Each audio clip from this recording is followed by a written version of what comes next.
Subscribe now and press the bell icon. Never miss an update. दोस्तों, मैं जितेंद्र चौधरी फिर से आपका हार्दिक स्वागत करता हूं। तो देखो, पिछला वाला जो फ्रैक्शन अपन ने पढ़ा था पिछली क्लास में, आज अपन लोग उससे आगे पढ़ेंगे और चैप्टर का नाम है साइंटिफिक वैल्यू। एक अच्छा सा वैल्यू बनाएंगे अपन लोग, उसके बारे में मैं आपको डिटेल से समझाऊंगा। कुछ क्वेश्चन भी अपन लोग उसके हल करेंगे। तो देखो, अपना चैप्टर नेम है साइंटिफिक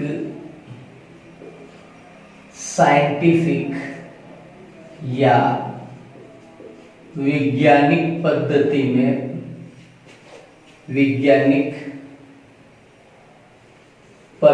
में मान ज्ञात करना। तो अपना जो आज का चैप्टर है वो है साइंटिफिक।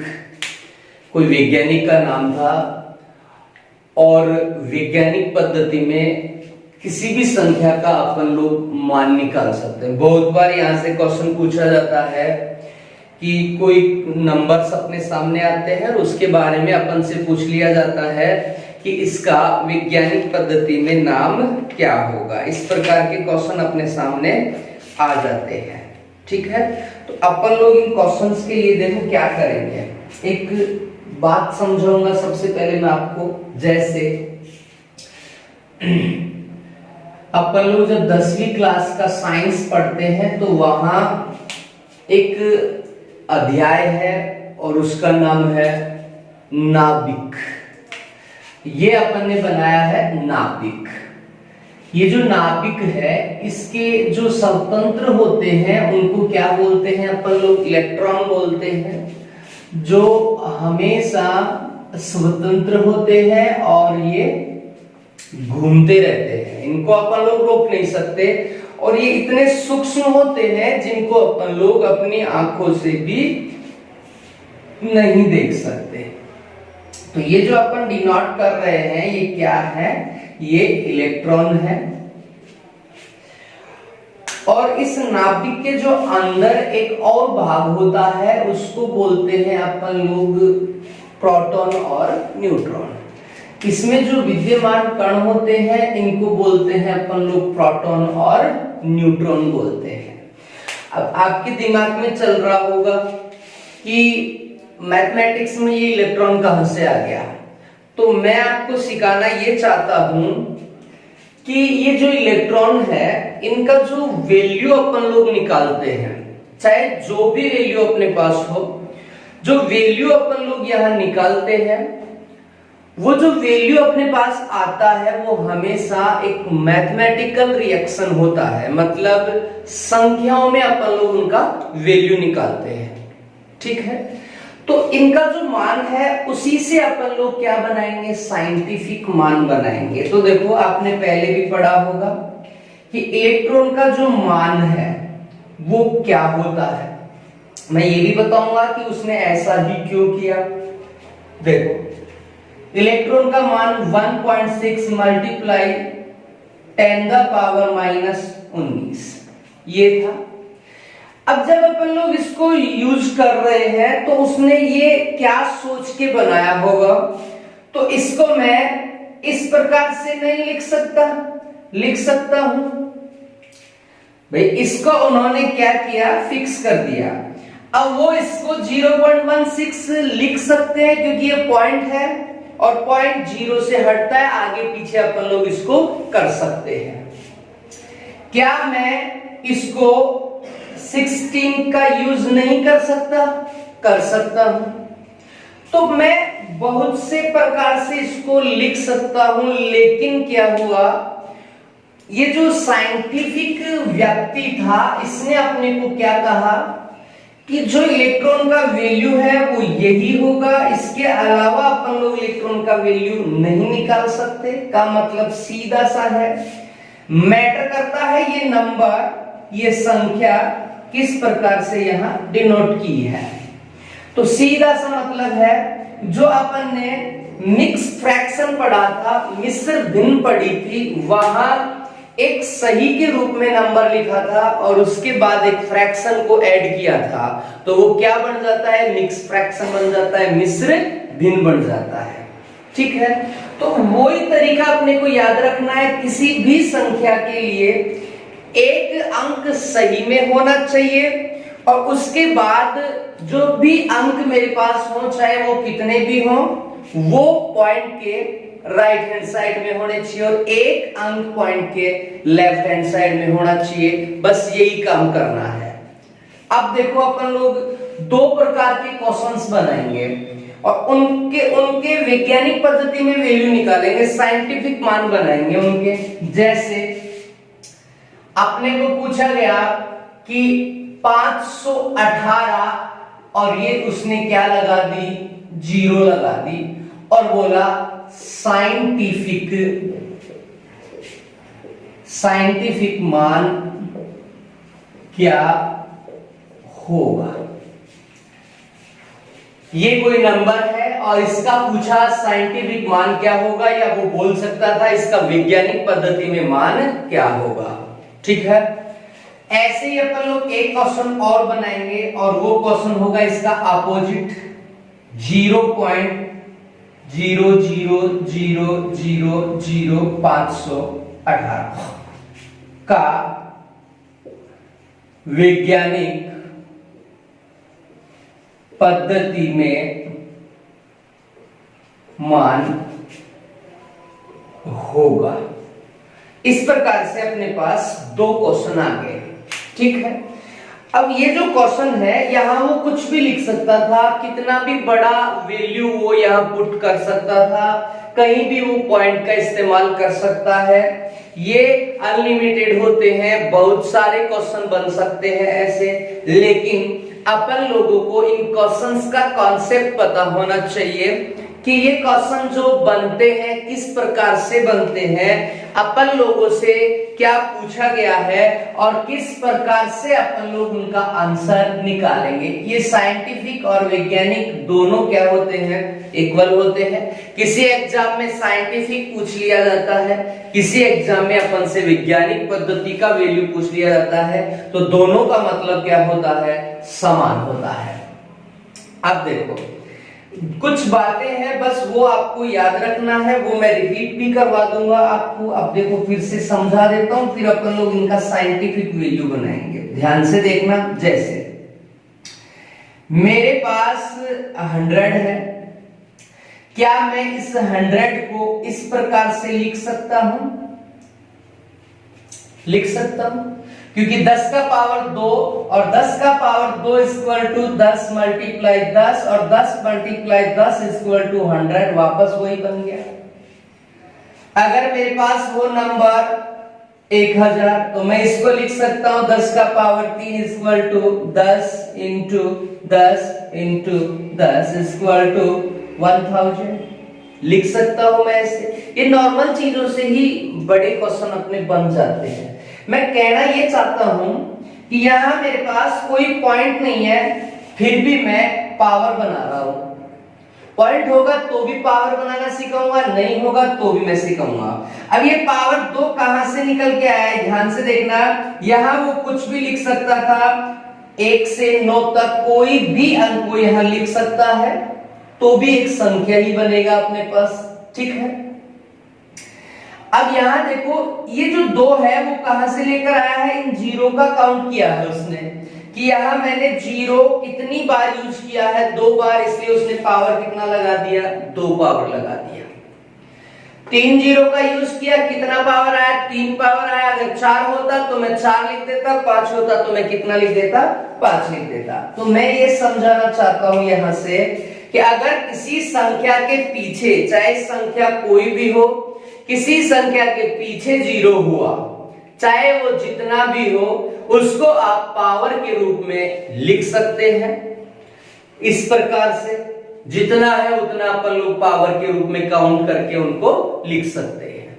ठीक है, अब मेरा पहला नियम यहां से क्या बन रहा है, देखो कि जो 0 है मैं सबसे पहले उनको काउंट करूंगा। तो देखो 1 2 3 4 5 6। कितना जीरो आया है? 6 जीरो।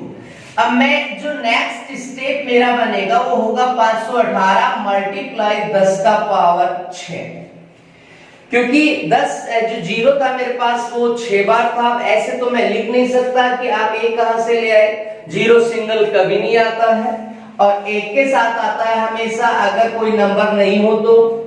इसका मतलब ये हुआ कि अगर मैं 10 का पावर कितना भी हो उसको किसी भी नंबर से गुणा करवाऊंगा तो वो नंबर और जितना जीरो है उतना अपने पास आ जाएगा। क्यों? क्योंकि किसी भी संख्या को अगर मैं 1 से मल्टीप्लाई करता हूं तो आंसर वही संख्या होती है। ठीक है, पहली बात, किसी संख्या के पीछे जीरो हुआ तो पावर लगेगा। दूसरी बात, संख्या के पीछे जीरो तो पावर हमेशा किसका होगा? पॉजिटिव होगा, प्लस का होगा। मैं नोट करवा देता हूं, ये पावर किसका होगा?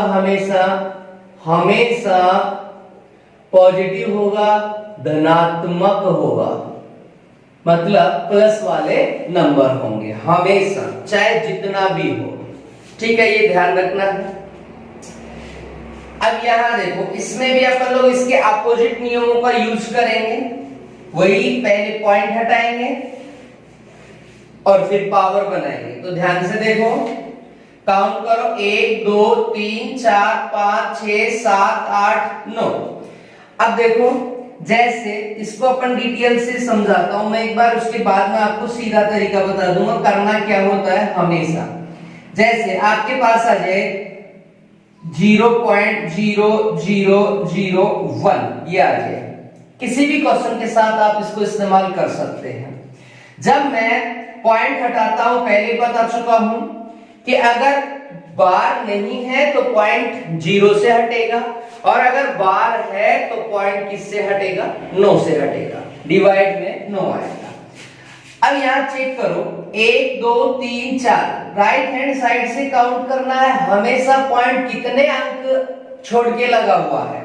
4 है, तो मैं इसको क्या लिखूंगा? इस प्रकार से मैं इसको नोट कर सकता हूं। जितना छोड़ के है उतना क्या लगा दूंगा? मैं 0 लगा दूंगा। ठीक है, आगे बढ़ते हैं। अब मैंने अभी कहा संख्या के पीछे 0 हो तो पावर हमेशा धनात्मक होगा। मैं इसको इस प्रकार से भी नोट कर सकता हूं, कोई प्रॉब्लम नहीं है। मुझे साइंटिफिक वैल्यू बनानी है और दोनों प्रकार की बनानी है, पॉजिटिव भी बनानी है और नेगेटिव भी मुझे बनानी है। ठीक है, अब एक बात और ध्यान से सुनो, नोट लगा के बता देता हूं मैं उसको। यदि किसी घात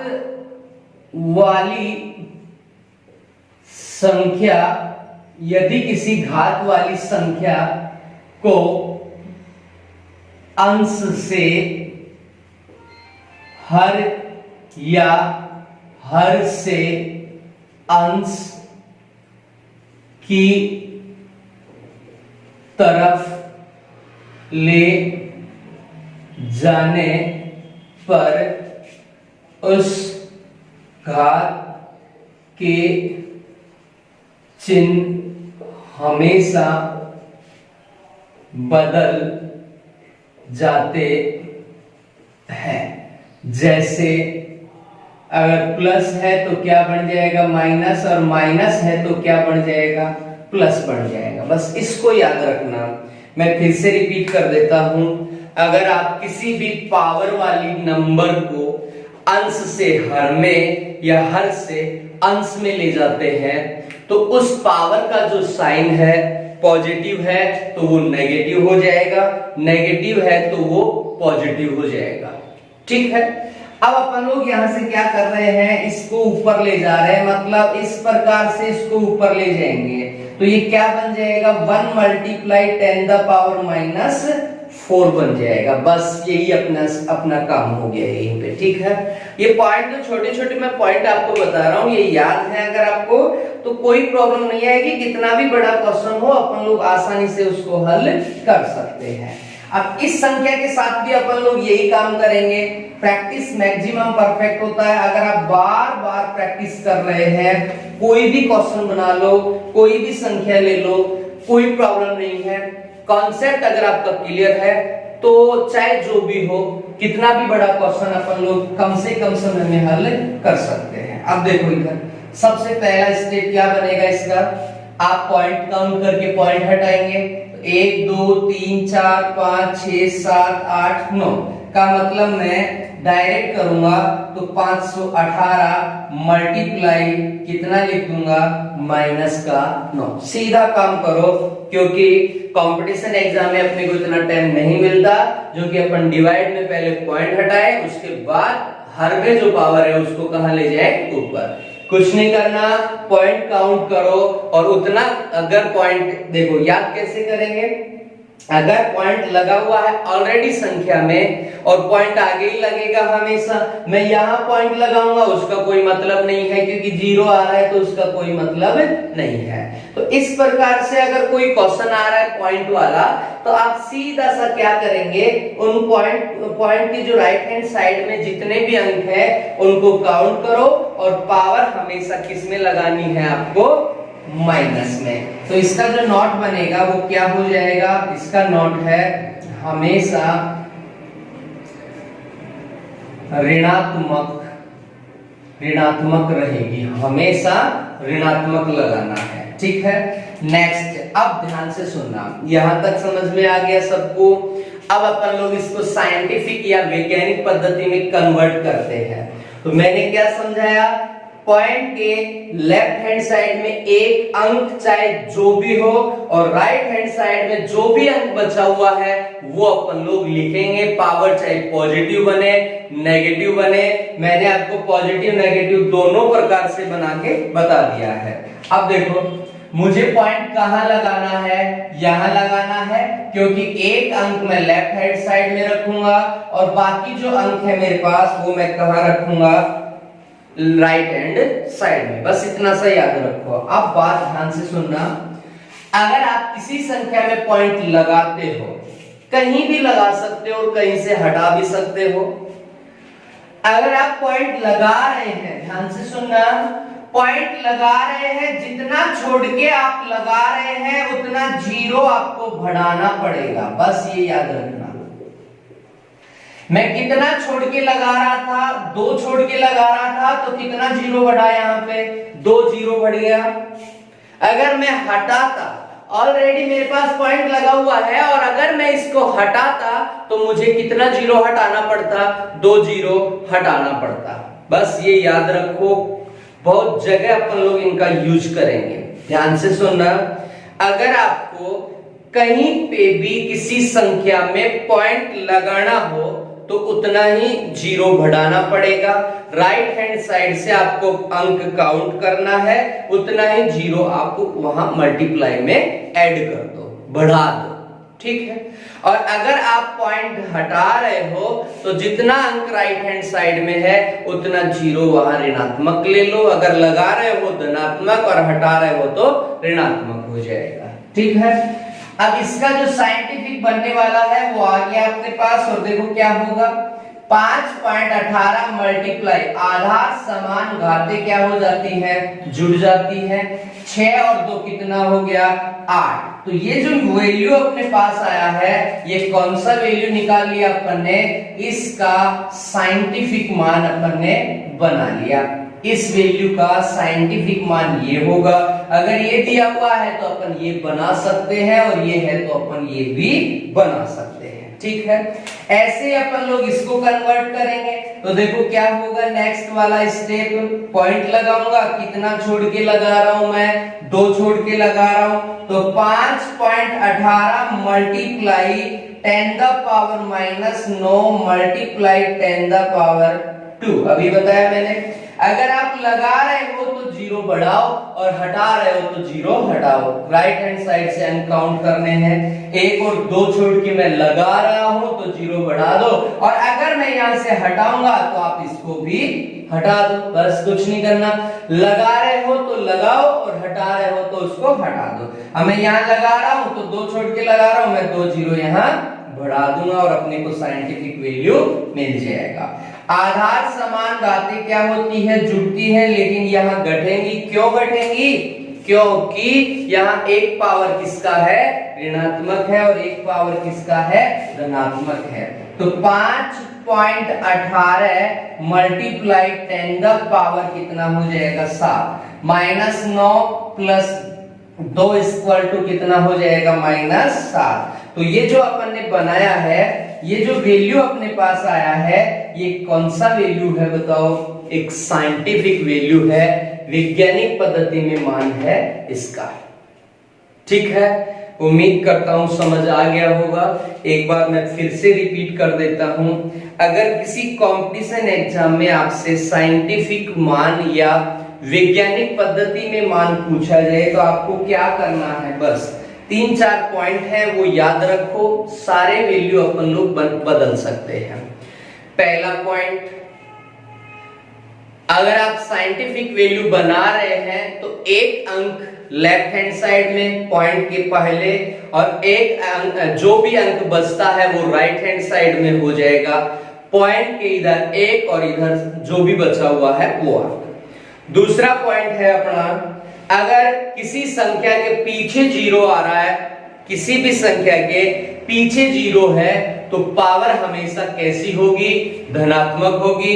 और अगर किसी संख्या के आगे 0 है, और आगे 0 तभी लगता है जब क्या लगा हुआ हो, ऑलरेडी पॉइंट लगा हुआ हो। आगे 0 होगा तो पावर किसका होगा, ऋणात्मक होगा। पीछे 0 है तो पावर किसका होगा, धनात्मक होगा। ठीक है, थर्ड पॉइंट अपना क्या था, अगर अपन लोग पॉइंट लगा रहे हैं, चाहे साइंटिफिक का हो या चाहे किसी अदर चैप्टर का वैल्यू बनाना हो अपने को, अगर अपन लोग पॉइंट लगा रहे हैं तो सबसे पहले कहां लगा रहे हैं, राइट हैंड साइड में कितने अंक अपन ने छोड़े हैं, जितने अंक छोड़ के पॉइंट लगा रहे हैं उतना ही अपने को क्या बढ़ाना पड़ेगा, 0 बढ़ाना पड़ेगा।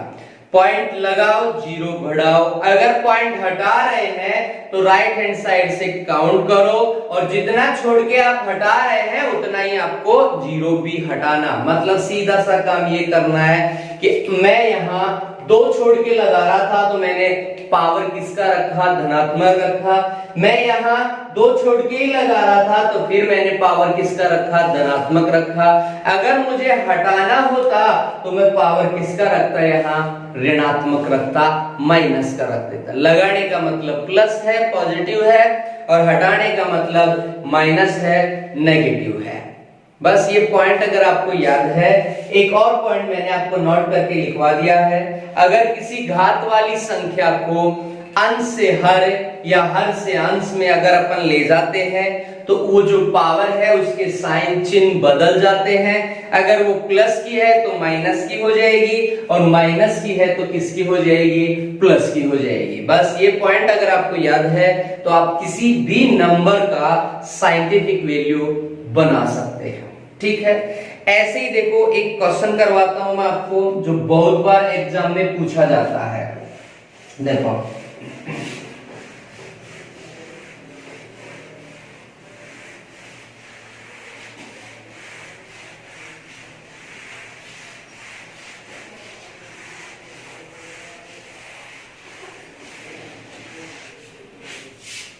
देखो क्वेश्चन है अपने पास 1.125 multiply 10 the power k equal to 0.001125। एक बार मैं आपको डिटेल से बता देता हूं, फिर अपन लोग शॉर्ट तरीका बनाएंगे, खुद बना लेंगे। मैं क्या कह रहा हूं आपको सीधा सा ध्यान रखो। अगर आपका कॉन्सेप्ट क्लियर है तो आप खुद शॉर्ट बनाना सीखो, ना किसी का बनाया हुआ नहीं सीखना है। कॉन्सेप्ट क्लियर है तो आप फटाफट बिना पेन कॉपी के भी आंसर निकाल सकते हैं। देखो आपसे किसका वैल्यू पूछा है, k इक्वल टू क्या होगा। अब सबसे पहले ये देखो कि ये जो k है वो कहां पे बैठा हुआ है। तो देखो k कहां बैठा हुआ है, घात का रूप लेकर बैठा हुआ है। किसको रिप्रेजेंट कर रहा है, ये घात को रिप्रेजेंट कर रहा है। इसका मतलब ये है कि मुझे यहाँ घात निकालना है आधार इक्वल करके घात आंसर बनाना है। ठीक है, तो अब मैं इक्वल क्या करूंगा, देखो यहाँ k है, तो k किसका पावर है, 10 का पावर है। इसका मतलब मैं इधर भी 10 ही बनाऊंगा तो इधर भी क्या बनाऊंगा, मैं 10 ही बनाऊंगा। बस इतना सा याद रखो। कॉन्सेप्ट क्लियर, क्वेश्चन का आंसर फटाफट आ जाएगा। चलो इसको मैं एज इट इज रखता हूं, हटाना चाहो हटा लो क्योंकि मैंने सिखा दिया, लगाओ तो लगा लो, हटाओ तो हटा सकते हो। एज इट इज रखा अपन ने, लेफ्ट हैंड साइड को राइट हैंड साइड को सॉर्ट आउट करेंगे, पॉइंट हटाएंगे 1 2 3 4 5 6। अभी बताया मैंने, आप क्या लिखोगे, नेगेटिव लिखोगे। क्यों, क्योंकि जीरो कहां है, संख्या के आगे है, पॉइंट आगे है, इसलिए मैंने पावर किसका रखा, ऋणात्मक रखा। ठीक है, चलो अब 10 का पावर चाहिए दोनों साइड में, लेफ्ट हैंड साइड में और राइट हैंड साइड, दोनों साइड में मुझे 10 का पावर चाहिए। ठीक है, आ जाओ इधर, ये और ये इक्वल करना है। अगर ये इक्वल है तो कट जाएंगे बराबर में, तो इसमें पॉइंट लगा लेते हैं, इसको छेड़ो मत। 1.125 मल्टीप्लाई 10 का पावर k इक्वल टू, अब यहां देखो 3 छोड़ के पॉइंट है, तो यहां भी अपन लोग 3 छोड़ के ही क्या लगाएंगे, पॉइंट लगाएंगे। 1.125 into 10 the power minus 6 multiply 10 the power कितना हो जाएगा, 3। क्या समझाया था मैंने अभी, अगर आप पावर पॉइंट लगा रहे हैं तो जीरो लगाओ और हटा रहे हैं तो आप हटा लो। यहां मैं क्या करता, नेगेटिव करता, यहां मैंने क्या कर दिया, पॉजिटिव कर दिया। अब ये और ये आपस में क्या हो गया, कैंसिल आउट हो गया। अपना आंसर बन गया 10 का पावर k इक्वल टू आधार समान घातें जुड़ जाती है और यहाँ घटेंगी। क्यों, क्योंकि एक पॉजिटिव और एक नेगेटिव। तो यहाँ 10 का पावर कितना हो जाएगा, -3। अब ध्यान से देखो इधर, ये भी 10 का पावर है और ये भी 10 का पावर है, बच्चा क्या मेरे पास k -3, आंसर आ गया। बस इतना सा काम करना है। तो ये मेरा कॉन्सेप्ट क्लियर था, इसीलिए मैं इसको सॉर्ट आउट कर चुका। अब ध्यान से सुनना, एक और बात मैं आपको बताता हूं। इसको ऐसा बना सकते हैं शॉर्ट में, कैसे, ध्यान से देखना, आप खुद शॉर्ट बना सकते हो। कितना है पॉइंट, 1 2 3, इसमें कितना है 6, कितना कम है 3 कम है। ले जाओ आगे, आप लगा रहे हो 0.00125 इंटू 10 द पावर कितना, 3। आप 3 आगे और ले जा रहे हैं, मतलब लगा रहे हो, तो आपको 0 बढ़ाना पड़ेगा। और इक्वल में क्या रह गया, 0.001125 जैसा है एज इट इज रह गया। और इसमें और क्या बच गया अपने पास, 10 द पावर के, जिसका वैल्यू निकालना है वो बच गया। अब ये और ये कैंसिल आउट हो जाएगा, दोनों एक ही तरफ है, तो 10 का पावर k प्लस 3 हो जाएगा। आधार समान घातें जुड़ जाएंगी। मैं थोड़ा सा और लिख देता हूं, इस प्रकार से बच गया मेरे पास। अब मैं इसको लिखूंगा 10 का पावर k प्लस 3, अब इक्वल टू उधर जाएगा तो k इक्वल टू कितना हो जाएगा बताओ, -3 आंसर। तो अगर आपका कॉन्सेप्ट क्लियर है तो आप किसी भी क्वेश्चन को कम से कम समय में सॉर्ट आउट कर सकते हो। ठीक है, अब आगे बढ़ते हैं। बहुत से क्वेश्चन आपको मिल जाएंगे, पीडीएफ मिल जाएगी, उसमें आप सॉल्व करना। नहीं होता है तो आप फिर से वीडियो को देखना और एक एक चीज को आप याद रखो, सारे क्वेश्चन हल हो जाएंगे। ठीक है, ऐसे ही अपन लोग एक प्रकार का और क्वेश्चन बनाते हैं यहीं से, इसी चैप्टर में से। बस ध्यान रखना है, जो मैंने बात बताई वो पता होना चाहिए। अब वो जो चैप्टर, जो मेरा पढ़ाने का तरीका है, एग्जाम्पल से कॉन्सेप्ट बनाओ। कोई भी क्वेश्चन है वो किस प्रकार से बना हुआ है और मुझसे क्या पूछा जाएगा। ठीक है, अब देखो, उसने कहा यदि 52 146 डिवाइड बाई 168 हो तो 52,146 में मैं 312 मैं ये भी करवा दूंगा, 312 हो का डिवाइड करूं तो इक्वल में 168 हो तो एक ये क्वेश्चन था मेरे पास, मैं दोनों प्रकार के क्वेश्चन आपको करवा दूंगा। तो मेरे पास था 52,146 डिवाइड बाई 312 इक्वल टू 168 हो। तो पहला क्वेश्चन, दो क्वेश्चन अपन लोग यहां हल करना सीखेंगे। पहला क्वेश्चन अपन से क्या पूछा, 52,146 डिवाइड बाई 0.0168 इक्वल टू क्या होगा। दूसरा क्वेश्चन मेरे पास है 521.46 डिवाइड बाई 0.16.8 इक्वल टू क्या होगा। ये क्वेश्चन अपन लोग क्या कर रहे हैं, कॉन्सेप्ट बना रहे हैं, तो डिफरेंट टाइप के क्वेश्चन बना के हल करेंगे। मैं आपको ऐसा तरीका बताऊंगा कि क्वेश्चन से ही अपन लोग आंसर निकालेंगे, समझाऊंगा। ऐसे ही मैंने यहाँ देखो एक एग्जांपल और बना लिया इसी में से, यदि 52,146 डिवाइड बाई 168 इक्वल टू 312 हो, तो उल्टा कर दिया मैंने। भाई मैं जैसे 20 में 5 का भाग दूंगा तो कितना आएगा, 4 आएगा, और अगर मैं 4 का दूंगा तो कितना आएगा, 5 आएगा। इसमें कोई बड़ी बात नहीं है। भाजक का लगा रहे हो भागफल का लगाओगे तो भाजक आपको मिल जाएगा, ठीक है। तो मैंने पहले वाले में 312 का डिवाइड किया, इसमें 168 का डिवाइड कर दिया। इसका पहला क्वेश्चन क्या पूछेगा मुझसे, 52,146 डिवाइड बाय 0.0312 इक्वल टू क्या होगा। तरीका सीखो, कहीं भी पॉइंट लगा हुआ हो, कैसा भी बड़ा संख्या हो निकाल सकते हैं। Second question 51.46 divide by 31.2 equal to क्या होगा। दोनों प्रकार के क्वेश्चन अपन ने बना लिए। अब वो चाहे मुझसे कहीं भी पॉइंट लगा के दे, किसी भी प्रकार का क्वेश्चन दे, अपन लोग आसानी से उसको हल कर सकते हैं। अब ध्यान से सुनना, 2-3 बातें जो अभी अपन ने साइंटिफिक में सीखी है वही रिपीट होंगी यहाँ पे, कुछ और यहाँ ऐड करूंगा। अब पहले मैं आपको इसका कॉन्सेप्ट समझाता हूं। जैसे आप 40 में 5 का डिवाइड कर रहे हैं, किसी भी संख्या का एग्जांपल लेके सीख लो, सब में यूज होगा ये तरीका। तो 40 में 5 का भाग लगाया, कितना आएगा बताओ, 8 आएगा। अगर मैं ऊपर एक जीरो और ले लेता हूं, सपोज दैट, तो अब कितनी बार जाएगा, 80 बार। क्या हुआ उसे देखो।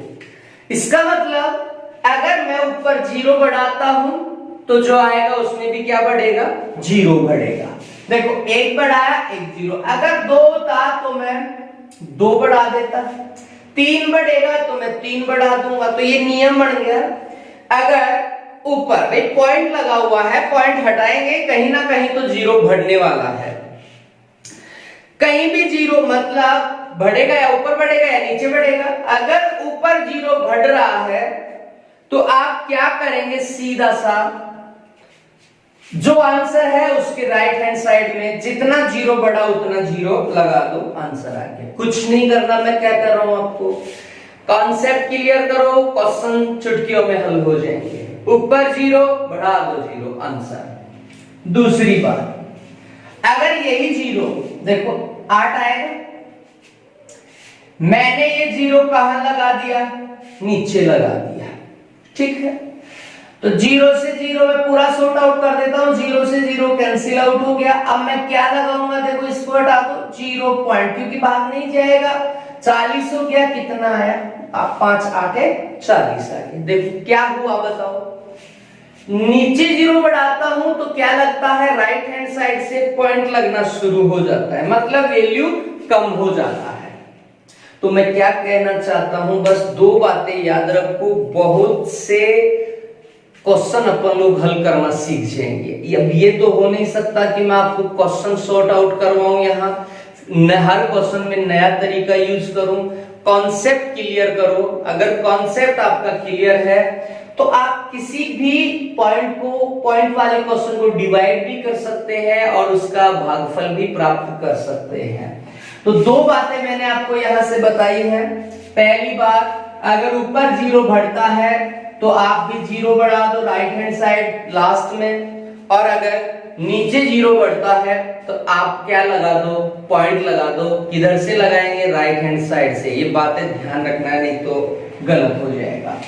अब सबसे पहले अपन लोग क्या करेंगे वो देखो। नेक्स्ट स्टेप, पॉइंट हटाएंगे तो 1 2 3, ऊपर 3 छोड़ के 1 2 3 4, नीचे कितना छोड़ के 4। अब ध्यान से सुनना, जब पॉइंट हटाते हैं तो जहां कम है वहां 0 लगाते हैं। तो कम कहां है मेरे पास, ऊपर है, तो मैं ऊपर क्या लगा दूंगा, एक 0 लगा दूंगा। अब ऊपर भी 4 छोड़ के है और नीचे भी 4 छोड़ के है, तो पॉइंट से पॉइंट क्या हो जाएगा, कैंसिल आउट हो जाएगा। पहला काम तो आपको ये करना है। अब मैं इसको लिख सकता हूं 52 146 मल्टीप्लाई 10, लिख सकते हैं, इसे कोई प्रॉब्लम नहीं है अपन लोगों को, क्योंकि मैंने आपको बताया किसी भी संख्या को अगर हम 1 से मल्टीप्लाई करवाते हैं तो आंसर वही संख्या होती है। इसलिए 0 किसके साथ रहता है, 1 के साथ, बाकी रहता सभी संख्याओं के साथ है। मैक्सिमम जब अपन लोग यूज करते हैं, अकेले 0 को किसी से मल्टीप्लाई नहीं करवा सकते। और नीचे मेरे पास क्या बना, 168, ये बचा हुआ। ध्यान से देखना, ये जो है मेरे पास, ये इसको तो मैं क्या लिख सकता हूं, 312 लिख सकता हूं। क्यों, 52 146 312 का दूंगा, 168 का दूंगा तो 312 आ जाएगा, कोई प्रॉब्लम नहीं है। अपोजिट मैंने यहां क्वेश्चन बनाया है, क्यों, क्योंकि कंफ्यूज नहीं है अपन लोग, ठीक है। किसी का भी लगवाए आंसर निकालना अपने को आता है। 52 146 में 168 का तो 312 और 312 का तो 168। 52 146 168 का तो 312 आएगा इक्वल में। 0 कहां बढ़ रहा है, ऊपर, तो आप भी 0 बढ़ा दो, आंसर आ गया अपने। बस मैक्सिमम 1-2 सेकंड में अपन लोग ऐसे क्वेश्चंस का आंसर बना सकते हैं। यहां आ जाओ, वही काम, पॉइंट हटाएंगे, क्या लिखेंगे, 1 2, ऊपर 2 नीचे 1, कम कहां है, नीचे, कितना कम है 1, तो 1 क्या लगा देंगे, 0। ऊपर 2 छोड़ के नीचे 2 छोड़ के, पॉइंट से पॉइंट कैंसिल आउट हो गया। Next step, 52 146 divide by 168 multiply 10, यही बन गया। अब 0 कहां बढ़ रही है, नीचे, तो मैंने क्या बताया, पॉइंट लगानी है। ध्यान से देखो, ये जो अपन ने बनाया है, इसको अपन, इसका आंसर 312 हो जाएगा, क्योंकि 168 का डिवाइड करूंगा 312 आएगा। 0 कहां है, नीचे, तो राइट हैंड साइड से क्या लगा देंगे, पॉइंट, ये अपना क्या हो गया, आंसर हो। कुछ नहीं करना आपको, फॉर्मेट अगर आपको पता है क्वेश्चन का तो कम से कम समय में अपन लोग उसको हल कर सकते हैं। ऐसे यहां आ जाओ, देखो पॉइंट 1 2 3 4, कम कहां है, ऊपर, तो ऊपर क्या लगा देंगे, एक 0। अब 4 छोड़ के ऊपर, 4 छोड़ के नीचे, तो पॉइंट से पॉइंट कैंसिल आउट, क्या बचा अपने पास, 52 146 मल्टीप्लाई 10 डिवाइड बाय 312, क्योंकि इसके आगे जो 0 है उसका कोई मतलब नहीं है। अब ध्यान से देखो, ये जो है इसका वैल्यू है 168, क्योंकि 312 का देंगे तो 168 आएगा। अपन दोनों तरह से क्वेश्चन को मैनेज कर लिया, उल्टा सीधा दोनों पढ़ के अपन ने इसको हल कर लिया। 0 कहां बढ़ रहा है, ऊपर, तो मैंने क्या बताया, 0 लगा दो। अगर अंश में बढ़ता है तो 0 लगा दो, और हर में बढ़ता है तो पॉइंट लगा दो। यहां आ जाओ, कम से कम समय में आंसर, 1 2 और नीचे 1 छोड़ के, कम कहां है, नीचे, कितना, 1 लगा दिया, इक्वल हो गया। पॉइंट से point cancel out. Next step, 52 146 divide by 312 multiply 10, इस प्रकार से अपन लोग लिख सकते हैं। अब ये जो नंबर है मेरे पास, इसका आंसर 168 होगा, पता है अपने को, दिया हुआ होगा क्वेश्चन में ऐसा। जीरो कहां पड़ा, नीचे, तो मैं क्या लगाऊंगा, राइट हैंड साइड से एक पॉइंट लगा दूंगा, अपना आंसर हो गया 16.8, अपना क्या हो गया, आंसर हो गया। तो कुछ बातें अगर आपको याद है तो कोई भी डिफिकल्ट दिखने वाले क्वेश्चन को भी अपन लोग कम से कम समय में हल कर सकते हैं, बस कॉन्सेप्ट अपना क्लियर होना चाहिए, ठीक है। तो देखो एक बार मैं फिर से रिपीट कर देता हूं, कुछ बातें हैं अगर वो आपको याद है तो आप मिनिमम टाइम में क्वेश्चन को मैनेज कर सकते हैं, सॉर्ट आउट कर सकते हैं। पहली, इस चैप्टर के लिए बता रहा हूं मैं, पहली सबसे पहला काम पॉइंट हटाना है, जहां पॉइंट कम अंक छोड़ के है वहां क्या यूज करना है, जीरो। अगर ऊपर जीरो बढ़ रहा है तो आंसर जो होगा, वैल्यू जो दिया हुआ होगा उसके पीछे क्या लगाना है, उतना ही जीरो, जितना जीरो बढ़ा उतना क्या लगा दो, जीरो। और यदि नीचे जीरो बढ़ रहा है तो जो वैल्यू दिया हुआ है उसको राइट हैंड साइड से जितना जीरो है उतना काउंट करके क्या लगा देंगे, पॉइंट लगा देंगे, ठीक है। तो प्रैक्टिस मैक्सिमम परफेक्ट होती है, बार बार अगर आप कोई भी नंबर लेके चेक कर लेना, कोई प्रॉब्लम नहीं होगी। कम से कम समय में अपन लोग आंसर तभी निकाल पाएंगे क्वेश्चन का जब अपने पास अच्छा मैटर होगा, ठीक है। Subscribe now and press the bell icon. Never miss an update.